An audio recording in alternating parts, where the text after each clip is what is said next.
اعوذ باللہ السمیع العلیم من الشیطان الرجیم بسم اللہ الرحمن الرحیم۔ سورہ بقرہ کی آیت نمبر 84 کے متعلق ہم پڑھ رہے تھے۔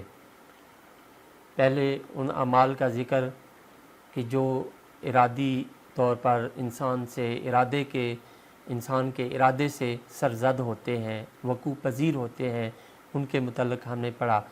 اب دوسری چیز غیر ارادی کہ وہ اعمال جو غیر ارادی طور پر سرزد ہوتے ہیں، ان میں ایک وسوسہ ہے۔ شیطان انسان کا ازلی دشمن ہے اور وہ اس کو بھلا کیسے چھوڑ سکتا ہے؟ ہر وقت وہ انسان کے پیچھے پڑا رہتا ہے کہ میں کہاں کسی طریقے سے انسان کو گمراہ کروں، انسان کی سوچوں کو جو ہے وہ پاکیزگی سے نجاست کی طرف لے جاؤں، بری جو ہے وہ ارادے اور بری سوچوں کی طرف جو ہے وہ لے جاؤں۔ وہ ہر وقت یہ کوشش کرتا رہتا ہے کہ اہل ایمان کے ایمان پر ڈاکہ ڈالے۔ شیطان بھی ان پر ہی وار کرتا ہے جن میں ایمان ہوتا ہے۔ تو ایسی باتیں اگر انسان کے دل میں آئیں تو وہ اسے ناپسند کرے اور لا حول ولا قوت الا باللہ العلی العظیم پڑھ کر جو ہے اللہ تعالیٰ کی پناہ جو ہے وہ مانگے، اور جب انسان ایسا کرے گا تو اس سے کوئی مواخذہ نہیں ہوگا۔ حدیث شریف میں ہے کہ ان پر عمل کر لیا یا زبان سے نکال دیا یا کسی کو بتا دی تو پھر یعنی اگر انسان صرف وسوسے اس کو آتے ہیں اور وہ زبان سے اس کو ادا نہیں کرتا یا وہ اس پر عمل نہیں کرتا تو اس صورت میں اس پر مواخذہ نہیں ہوگا۔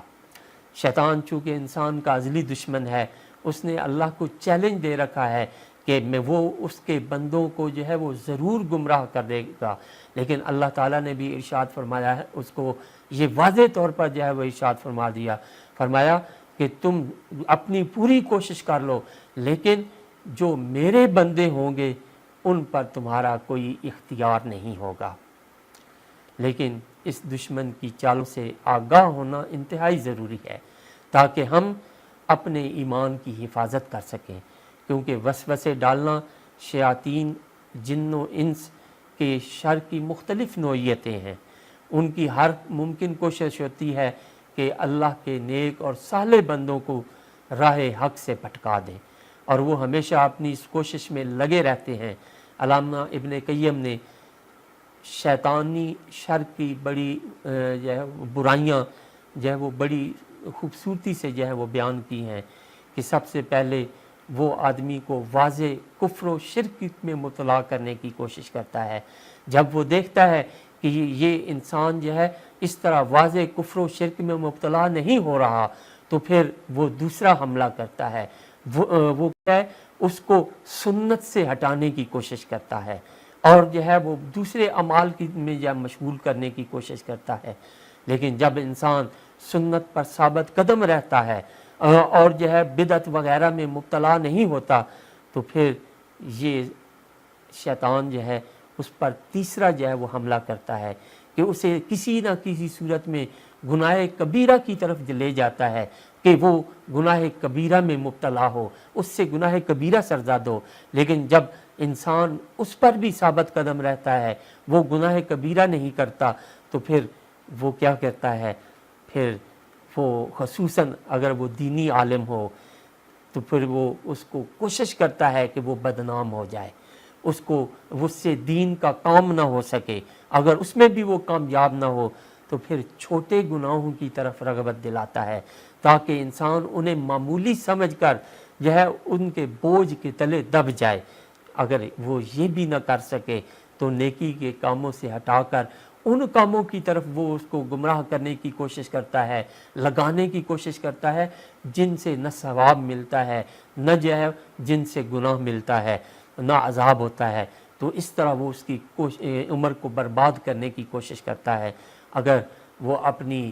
وقت کو، اپنی زندگی کو بیکار کاموں میں بھی نہیں لگاتا، اس حملے سے بھی بچ جاتا ہے تو پھر وہ کیا کرتا ہے، شیطان پھر اس کو نیکی کے بڑے بڑے کاموں سے ہٹا کر چھوٹے چھوٹے کاموں میں لگانے کی کوشش کرتا ہے، اس کو فرائض سے ہٹا کر، اس کو جہاد سے، اس کو جو ہے وہ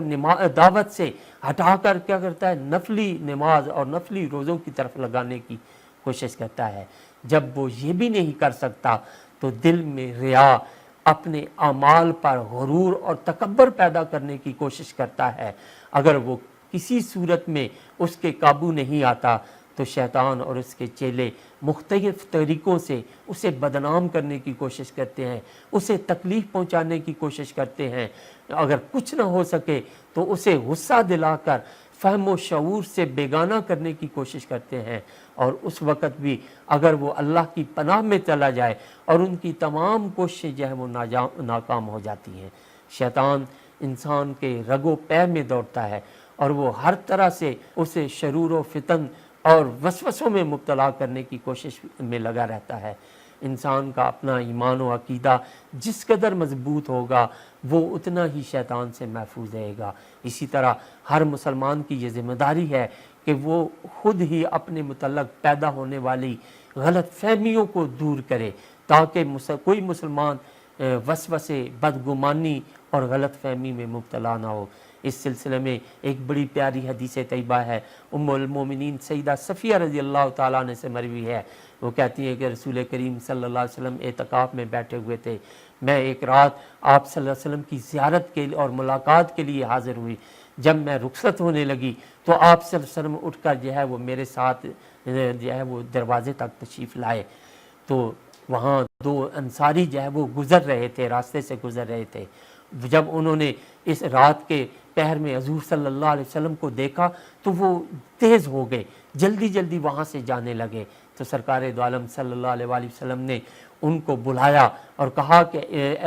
ادھر واپس آؤ، میری بات سنو، اور فرمایا کہ یہ میری بیوی زوجہ جو ہے وہ صفیہ ہے،